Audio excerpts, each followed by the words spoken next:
नमस्कार दोस्तों, मैं राजीव आपके अपने यूट्यूब चैनल जीके महाकुंभ में स्वागत करता हूं। दोस्तों, एजुकेशन की इस सीरीज में आज हम लोग देखेंगे भारतीय दर्शन का महत्व तथा वेदांत एवं बौद्ध धर्म में शैक्षिक महत्व। दोस्तों, आप जो है समय पर उपस्थित आप सभी लोग जो है नहीं होते हैं, तो 7 बजे का समय रखा गया है। तो 7 बजे आप सभी लोग उपस्थित हों और अधिक से अधिक इसका लाभ उठाएं। आई होप कि आपके लिए ये यूजफुल होगा। डिजिटल माध्यम का सबसे बड़ा बेनिफिट है कि आप जब चाहें, जहाँ चाहें, जितनी बार चाहें इसका प्रयोग कर सकते हैं। और जो है ये आपके एजुकेशन से रिलेटिव क्वेश्चन है, तो ये आपके कभी भी काम आने वाले चीज़ें हैं। तो चलिए देखते हैं आज के इस टॉपिक को। आज का टॉपिक जो है पूर्व की ही बात है, क्योंकि सारे चैप्टर जो है इम्पोर्टेंट होते हैं और ऑब्जेक्टिव क्वेश्चन आंसर की ये सीरीज है। तो अधिक से अधिक संख्या में शेयर कीजिए इसको और इसका लाभ लीजिए। तो चलिए शुरू करते हैं आज के टेस्ट सीरीज को। तो दोस्तों, आज का पहला आपका क्वेश्चन है, भारतीय दर्शन में दर्शन को कहते हैं, दर्शन को क्या कहते हैं? ऑप्शन आपके हैं आध्यात्मिक ज्ञान, आत्मिक ज्ञान, आध्यात्मिक ज्ञान, सैद्धांतिक ज्ञान या तत्विक ज्ञान। क्या कहते हैं? तो इसके राइट आंसर की बात करूं तो राइट आंसर है आध्यात्मिक ज्ञान। अगला प्रश्न है, भारतीय दर्शन की पृष्ठभूमि है। भारतीय दर्शन की पृष्ठभूमि क्या है, बैकग्राउंड क्या है? तात्विक, आध्यात्मिक, परमार्थ या वैराग्य? बताइए, जल्दी जल्दी क्वेश्चन का आंसर देने की कोशिश कीजिए। भारतीय दर्शन की पृष्ठभूमि क्या है? तो राइट आंसर है आध्यात्मिक। अगला प्रश्न है, सर्वदर्शन संग्रह किसकी रचना है? संग्रह किसकी रचना है? माधवाचार्य, रामानुजाचार्य, चार्वाक या निम्बार्क? निम्बार्क संप्रदाय है, ध्यान ही होगा आप सभी को। बताइए। तो राइट आंसर इसका है माधवाचार्य। ऑप्शन ए जिसने भी दिया है उन सभी का सही है, बाकी का गलत है। अगला प्रश्न है, निम्नलिखित में कौन आत्मा को ज्ञान का स्वरूप कहता है? आत्मा का स्वरूप कहता है। ऑप्शन आपके हैं अद्वैत वेदांत, द्वैत सिद्धांत, मीमांसा या सांख्य? आत्मा को ज्ञान का स्वरूप कौन कहता है? तो राइट आंसर इसका है अद्वैत वेदांत। अगला प्रश्न है, बौद्ध धर्म आत्मा के विषय में किस सिद्धांत का प्रतिपादन करता है? ऑप्शन आपके हैं आत्मवाद, ज्ञानवाद, भौतिकवाद या अनात्मकवाद? बताइए, ABCD कौन सा होगा? तो इसके राइट आंसर की मैं बात करूं तो इसका राइट आंसर है अनात्मकवाद। अगला प्रश्न है, निम्न में से किसका पाश्चात्य और भारतीय दोनों दर्शन में महत्वपूर्ण स्थान है? पाश्चात्य शिक्षा और भारतीय दर्शन शिक्षा में महत्वपूर्ण स्थान है। ऑप्शन आपके हैं ज्ञान मीमांसा, तत्व मीमांसा, जीव मीमांसा या ए और बी? तो दोस्तों, इसका राइट आंसर है ए और बी, यानी कि ज्ञान मीमांसा और तत्व मीमांसा। अगला प्रश्न है, वेदांत के लिए किसकी रचना की गई है? वेदांत के लिए किसकी रचना की गई है? ज्ञान सूत्र, कर्म सूत्र, ब्रह्म सूत्र या वेद सूत्र? वेदांत के लिए किसकी रचना की गई है?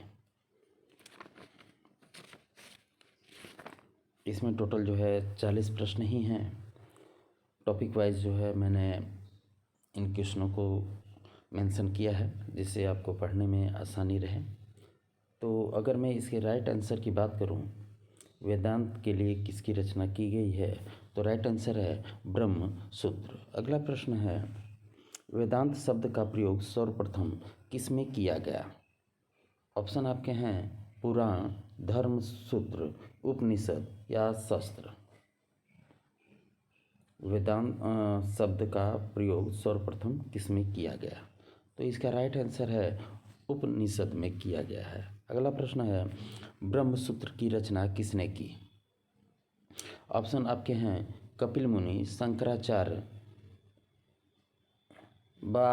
बादरायण व्यास या भरत मुनि। बताइए। तो इसके राइट आंसर की बात करूं तो राइट आंसर है इसका है बादरायण व्यास ने की है। अगला प्रश्न है, ये सुमिलित करना है तो इसको छोड़ दीजिए, आप इसको देख लीजिएगा। सॉरी दोस्तों। अगला प्रश्न है, शिक्षा संबंधित विचारधारा विकसित हुई है। शिक्षा संबंधी जो है विचारधारा विकसित हुई है। ऑप्शन आपके हैं धर्मशास्त्र, अर्थशास्त्र, दर्शन शास्त्र या समाजशास्त्र। शिक्षा संबंधी विचारधारा विकसित हुई है तो इसका राइट आंसर है दर्शन शास्त्र।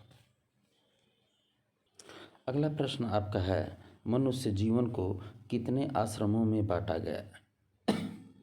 मनुष्य जीवन को कितने आश्रमों में बांटा गया है? ऑप्शन आपके हैं 3 आश्रम, 4 आश्रम, 5 आश्रम या 6 आश्रम में।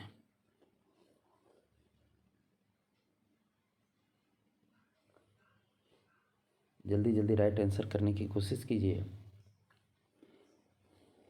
तो राइट आंसर है 4 आश्रम। अगला प्रश्न है, गुरुकुलों में प्रवेश किस संस्कार के बाद होता था? ऑप्शन आपके हैं समापवर्तन, उपनयन, नामकरण, विवाह।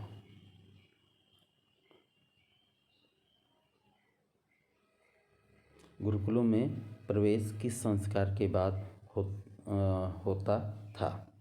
तो राइट आंसर इसका है उपनयन संस्कार के बाद। ऑप्शन बी सही है। अगला प्रश्न है, वैदिक काल में प्रमुख शिक्षा संस्थान को कहते थे। वैदिक काल में जो है प्रमुख शिक्षा संस्थान को क्या कहते थे? आश्रम, गुरुकुल, मदरसा या विहार। तो राइट आंसर है वैदिक काल में शिक्षा संस्थान को जो है गुरुकुल के नाम से संबोधित किया जाता था, जिसका मतलब होता है गुरु का घर। अगला प्रश्न है, प्राचीन भारत में शिक्षा देने का कार्य करते थे। शिक्षा देने का कार्य कौन करता था? क्षत्रिय, ब्राह्मण, वैश्य या शूद्र। बहुत ही आसान क्वेश्चन है तो इसका राइट आंसर है ब्राह्मण किया करता था। अगला प्रश्न है, वैदिक काल में शिक्षा का प्रमुख केंद्र कौन सा था? ऑप्शन आपके हैं तक्षशिला, प्रयाग, मिथिला, काशी। वैदिक काल में शिक्षा का प्रमुख केंद्र कौन सा था? बहुत ही आसान क्वेश्चन है तो इसके राइट आंसर की बात करूं तो राइट आंसर है तक्षशिला। अगला प्रश्न है, भारत में सर्वप्रथम विश्वविद्यालय कौन सा था? भारत में सर्वप्रथम विश्वविद्यालय कौन सा था? ऑप्शन आपके हैं तक्षशिला, नालंदा, वल्लभी या विक्रमशिला। राइट आंसर है तक्षशिला, ऑप्शन है। आप लोग जल्दी जल्दी आंसर देने की कोशिश कीजिए। अगर वीडियो समाप्त भी हो जाएगा उसके बावजूद भी आप लोग आराम से वीडियो को देख सकते हैं, चाहे जितनी बार, और कमेंट करके चैट जब ख़त्म हो जाएगा लास्ट में कमेंट करके ज़रूर बताइएगा कि आपके कितने क्वेश्चन सही हुए। और फिर ये वीडियो 4-6 दिन बाद देखिएगा, फिर आप देखिएगा कि आपके कम से कम +5 हो जाएंगे, क्योंकि आपके माइंड सेट पे इसका प्रभाव पड़ेगा। अगला प्रश्न है, वैदिक काल में उपनयन संस्कार कब होता था? वैदिक काल में जो है उपनयन संस्कार कब होता था? आंसर आपके हैं शिक्षा के प्रारंभ में, उच्च शिक्षा में प्रवेश लेते समय, शिक्षा की समाप्ति पर या कभी नहीं। उपनयन संस्कार कब होता था वैदिक काल में? राइट आंसर है शिक्षा के प्रारंभ में। अगला प्रश्न है, वैदिक काल में शिक्षा का प्रारंभ किस संस्कार से होता था? वैदिक काल में शिक्षा का प्रारंभ किस संस्कार से होता था? ऑप्शन आपके हैं यज्ञोपवीति, प्रव्रज्या, उपनयन या मुंडन संस्कार। राइट आंसर है उपनयन संस्कार से। अगला प्रश्न है वैदिक काल में गुरुकुल में पढ़ने वाले को क्या कहा जाता था। वैदिक काल में जो है गुरुकुल में पढ़ने वाले को क्या कहा जाता था। ऑप्शन आपके हैं छात्र, भिक्षु, अंतेवासी या श्रमण। बताइए। राइट आंसर है अंतेवासी। अगला प्रश्न है वैदिक काल में शिक्षा का प्रमुख उद्देश्य क्या था। वैदिक काल में शिक्षा का प्रमुख उद्देश्य क्या था। ऑप्शन आपके हैं शारीरिक विकास, आध्यात्मिक उन्नति, ज्ञान संवर्धन या नैतिक विकास। क्या था बताइए।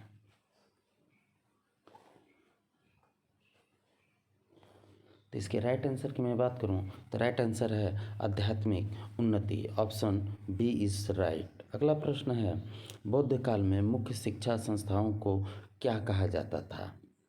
ऑप्शन आपके हैं आश्रम, सपूत या विहार या मठ। बौद्ध काल में प्रमुख शिक्षक संस्थाओं को क्या कहा जाता था। तो राइट आंसर है विहार कहा जाता था बौद्ध काल में।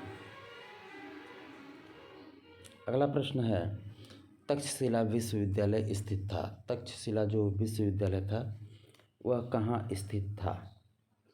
ऑप्शन आपके हैं बिहार में, गुजरात में, मगध में या पाकिस्तान में। पेशावर जो कि पाकिस्तान में है, तो इसका राइट आंसर है पेशावर पाकिस्तान में, जो कि वर्तमान में स्थित है।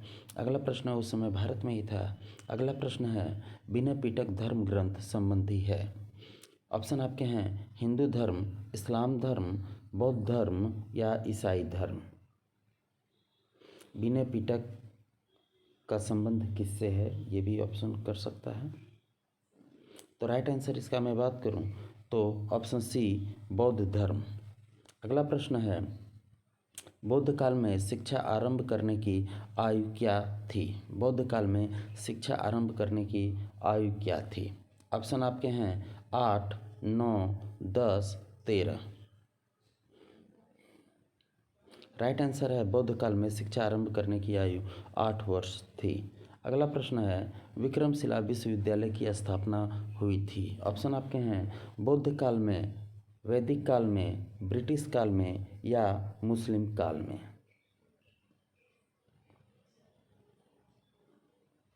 तो राइट आंसर है विक्रमशिला विश्वविद्यालय की स्थापना बौद्ध काल में हुई थी। अगला प्रश्न है नालंदा विश्वविद्यालय वर्तमान समय के किस नगर में के निकट स्थित था। नालंदा विश्वविद्यालय जो है वर्तमान समय के किस नगर के निकट था। ऑप्शन आपके हैं पटना, रांची, आगरा, कोलकाता।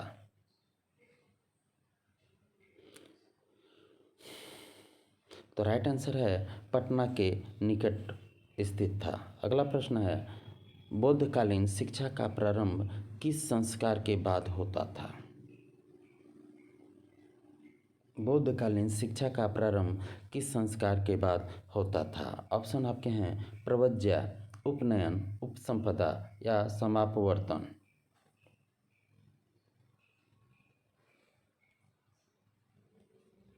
बौद्धकालीन शिक्षा का प्रारंभ किस संस्कार के बाद होता था। तो राइट आंसर है प्रव्रज्या संस्कार के बाद। अगला प्रश्न है बौद्धकालीन शिक्षा में किस संस्कार के पश्चात बालक को श्रमण कहा है। श्रमण कहा है। ऑप्शन आपके हैं प्रव्रज्या, उपसंपदा, उपनयन या मुंडन।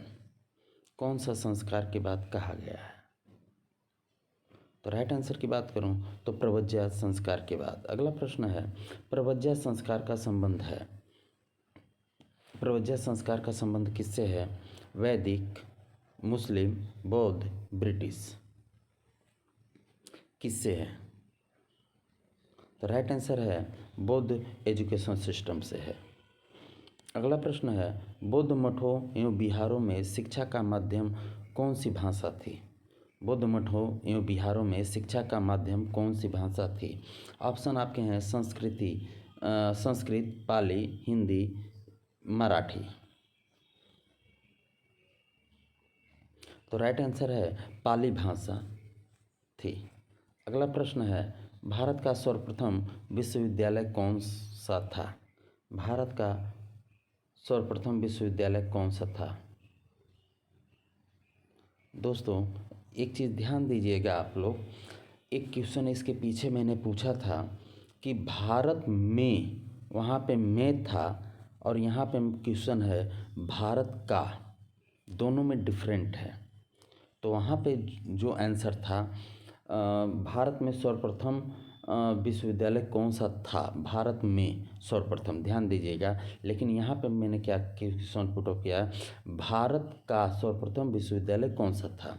ऑप्शन बता दे रहा हूँ, नालंदा, वल्लभी, विक्रमशिला या तक्षशिला। तो इसका राइट आंसर है नालंदा, ऑप्शन ए, और वहाँ पे विक्रमशिला था। अगला प्रश्न है, उचित रूप से विचार किए जाने पर बौद्ध शिक्षा प्राचीन हिंदू या ब्राह्मणीय शिक्षा प्रणाली का ही एक रूप है, यह कथन है। यानी कि बौद्ध शिक्षा प्रणाली जो है ब्राह्मणी शिक्षा प्रणाली का ही एक रूप है, किसने कहा है? ऑप्शन आपके हैं राधा कृष्णन, राधा कमल मुखर्जी, जॉन डीवी या अल्टेकर। तो राइट आंसर है इसका डॉक्टर राधा कमल मुखर्जी ने कहा है, ब्राह्मणी शिक्षा का ही एक रूप है बौद्धिक शिक्षा प्रणाली। अगला प्रश्न है, बौद्ध काल में मुख्य शिक्षा संस्थाओं को किस नाम से जाना जाता है? बौद्ध काल में प्रमुख शिक्षा संस्थाओं को किस नाम से जाना जाता है? ऑप्शन है मठ, संघ, विहार या सांघिक। बताइए। राइट आंसर है विहार। अगला प्रश्न है, निम्न में से कौन सी शिक्षण विधि बौद्ध काल में प्रचलित थी? बौद्ध काल में कौन सी शिक्षण पद्धति जो थी वो प्रचलित थी? ऑप्शन आपके हैं प्रवचन या व्याख्यान विधि, वाद विवाद विधि, प्रश्नोत्तर विधि। अगला है पुस्तक अध्ययन विधि या उपरोक्त सभी। बौद्ध काल में शिक्षण विधि जो थी उपरोक्त सभी थी, यानी कि ऊपर जो मैंने बताया वो सारी विधियां थीं। अगला प्रश्न है, बौद्धकालीन शिक्षा प्रणाली में प्रव्रज्या संस्कार किस आयु में होता था? ऑप्शन है 10 वर्ष, 12, 8 या 11 वर्ष।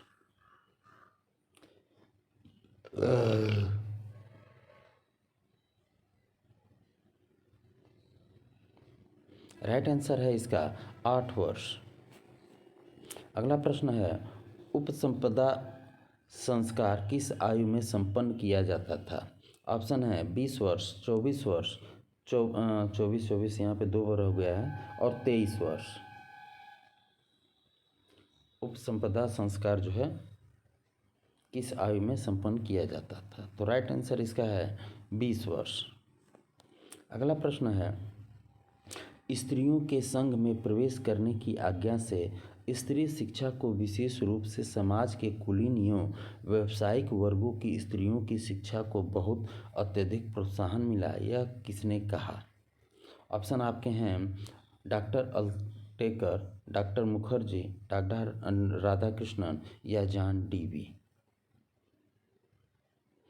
तो इसके राइट आंसर की बात करूं तो राइट आंसर है डॉक्टर अल्टेकर। अगला प्रश्न है, वैदिक कालीन तथा बौद्ध कालीन शिक्षा में अंतर के संबंध में कौन सा कथन सत्य है?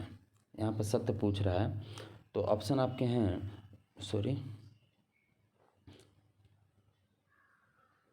वैदिक काल में शिक्षा गुरुकुल में दी जाती थी, जबकि बौद्ध कालीन शिक्षा विद्यालयों तथा विश्वविद्यालयों में दी जाती थी। अगला है, वैदिक काल में छात्र को भिक्षाटन करना अनिवार्य था, जबकि बौद्ध काल में कोई अनिवार्यता नहीं थी।